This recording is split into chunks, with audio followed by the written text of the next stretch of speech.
suppose that does that. Yes. Everything else was clearly uninteresting. Mm-hmm. Oh, now we have a second page. Envelope. It's the envelope I found in the briefcase. Yes. Yes. Let's see what's in here. There were 2 Aha. pictures, a newspaper Whoa. clipping, a key, and We a have tape another inside. tape. Ha! Overexposed picture, photo of soldiers, newspaper clipping, and a microcassette. All right, let's take a look at the overexposed picture first. Looks overexposed. I can't make much out. I think I see trees in the background, but most of the picture is just bright white. There's probably some way to enhance this back at school. I'll figure it out tomorrow when I'm back. Mm-hmm. Zoom and enhance. Yep. Grandpa in uniform with 2 other men. Something is handwritten on the back. Flight training. McConnell Air Force Base, 1941. Aha. Cool. Newspaper clipping. Tragic drowning in Conwell Springs. In early morning on Sunday the 14th, a teenage girl found dead near Conwell Lake. The girl is survived by her mother, father, and younger brother. The funeral service will be held at Conwell Cemetery on the 21st of July. The notice is dated July 15th, 1975. Oh, could that be the one that we noted had died pretty young? Yeah, Lily Myers. Yeah, that could be. I think 1975 was around the time she died. Tragic story. I wonder why Grandpa saved this. Key. It's a small key, fairly modern design. No identifying tag, unfortunately. Well, wonder now what we're this going to be using the unlocks. key on everything. Yep. Let's take a look at the Standard microcassette. microtape labeled answering machine. It should play fine in Mr. Dicto. Mr. Dicto. The tape I found in the briefcase. It's All right, well, let's take the existing tape out of Mr. Dicto. There we go. There's the investigation. And combine with Mr. Dicto. Examine. It's good that the battery is still alive on this thing. Yeah, seriously.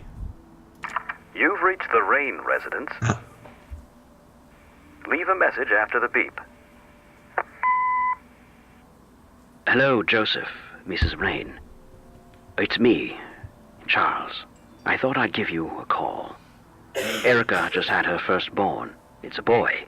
Thankfully, he looks nothing like his father. Listen, I was thinking maybe you'd like to come and visit. And what about your little Kathy? Maybe she wants to see the baby. Well, anyways, I hope to see you soon. All the best. Bye. You people make me sick. We're never coming back. Don't call, don't write. If you ever try to contact us, I will call the police. That's our mother, I guess. Joseph, you there? It's me, Cocky. It happened to me, too. And I'm not going to tell any of those bastards. They got it all wrong. You're the only one I trust now. Just call me back as soon as you can. I wonder who this Cocky is. Ooh. Okay. Sure, well, let's go ask Grandma. Grandma, who's Cocky?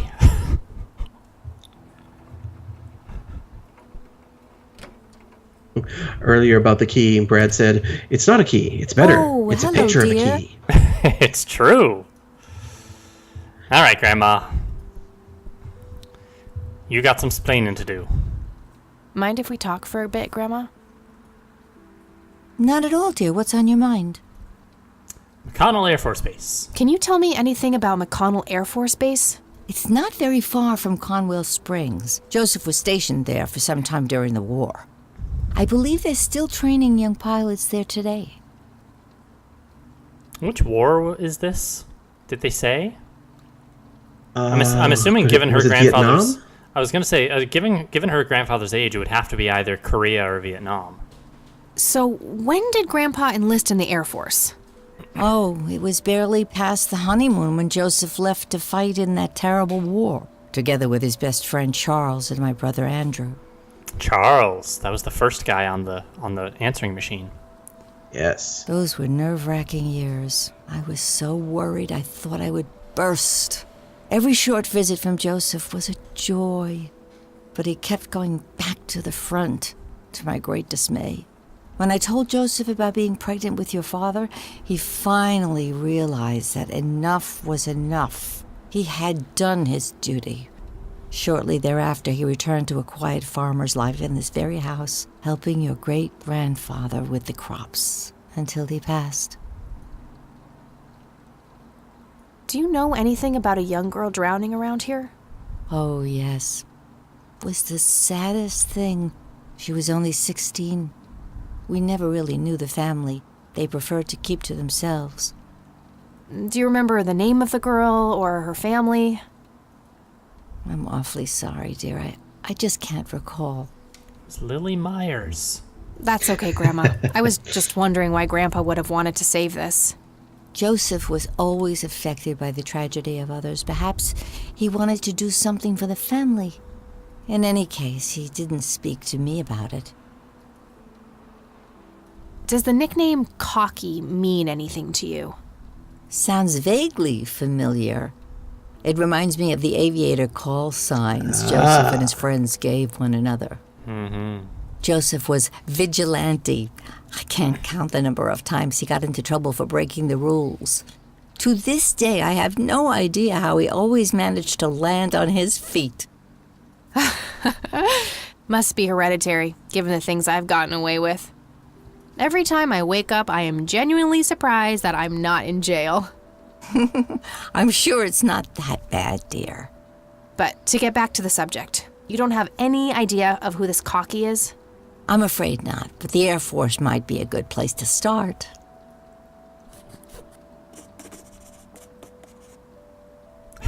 Cocky call sign. I don't see a reason to ask her about that. Fair enough. Let's see. Should we show her any of this stuff? Grams, can you tell me anything about this picture? It looks awfully bright. Perhaps something was wrong with the camera. Yeah, maybe. I should try to figure something out tomorrow at the university. Cocky Maverick 1.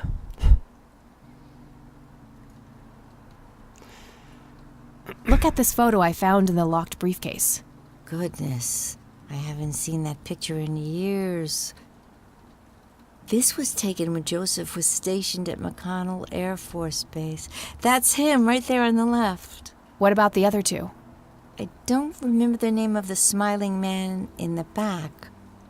The gentleman on the right was Joseph's best friend, Charles Wade. I'm going to think Charles is possibly Cocky. Could be, yeah. What can you tell me about Charles Wade? Well, I do know he has made quite a name for himself since he and Joseph went to war together. Apparently, he came up with some brilliant piece of engineering for the airplanes. They use it everywhere now. Any idea how to get in touch with him? I'm afraid not, dear.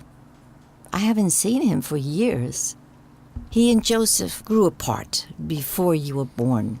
To the phone book! Any particular reason for that? Oh, not that I know of. Do you know anything about this story, Grandma? Not much, dear. We never really knew Do you remember their... I'm awfully sorry. That's quite all right, Grandma. Joseph was always... In any case. Okay. Okie doke. Key. Do you recognize this key, Grandma? I found it in the attic. I'm afraid not, dear. All right. Well, See you later, Grams. Take care, dear. do you know what Cabri-Sans Call means? All right. Let's see if Charles Wade is in the phone book. What can you tell me about a hound-four? What do you know Phone about book. black voodoo? Search in phone book. Aha. for Charles Damn, Wade. No Charles Wade in here. Was worth a shot, but being rich and famous and all, I guess he's got a hidden number. No hit for Wade Industries either, but it was kind of a long shot for them to have an office in this small county anyway. I should try to get a hold of him some other way. Can you call the operator? McConnell Air Force Base? All right, got it. Okay. Booyah. Nope, couldn't find. Couldn't find drowned teen girl. Incident in Cocky. 81. Nah, Cocky? nothing like that in here. All right, well, we got the Air Force Base. Let's call the Air Force Base.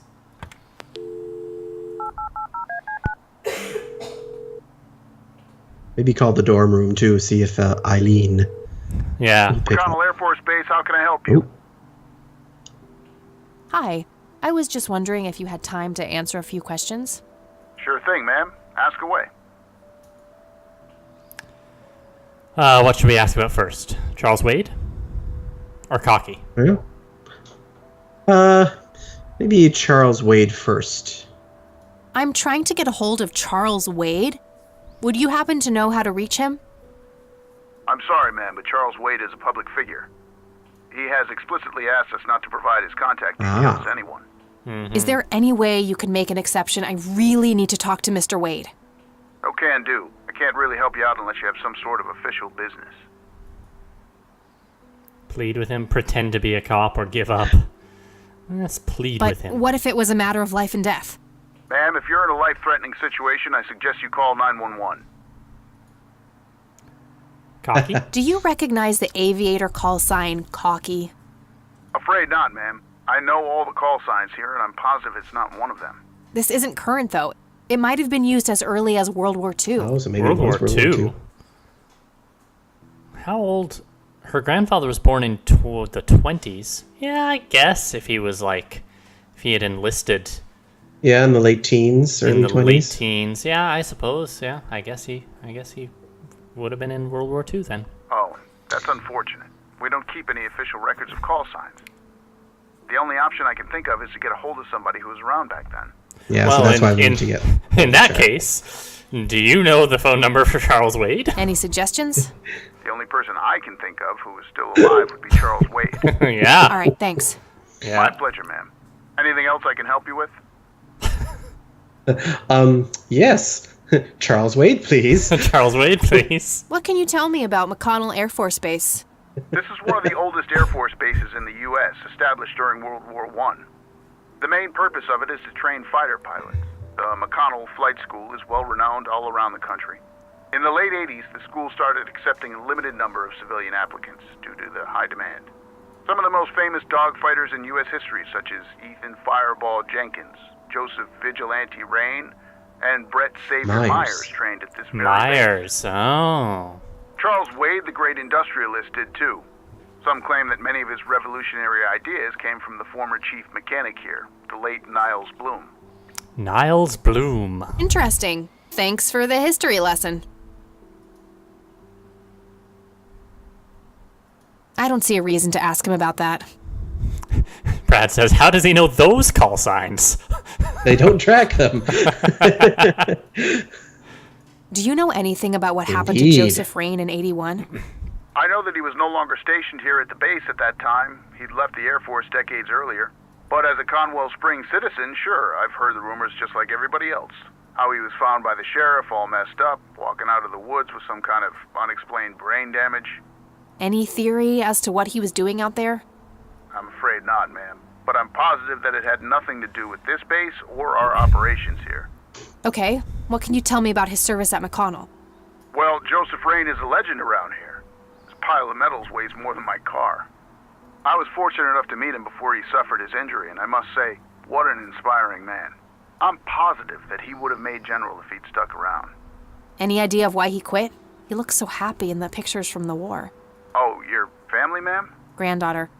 Well, then I'm sorry for your loss. I heard about his recent passing. Appreciate it, buddy. So, about him quitting. I shouldn't speak ill of the dead, but some say the war broke him. PTSD. Me? I don't think so. When I met him, he had this aura about him, like he wasn't afraid of anything. Maybe it was just guilt. He ended a lot of lives, but that's just me speculating. Gotcha. Thanks for the thoughts.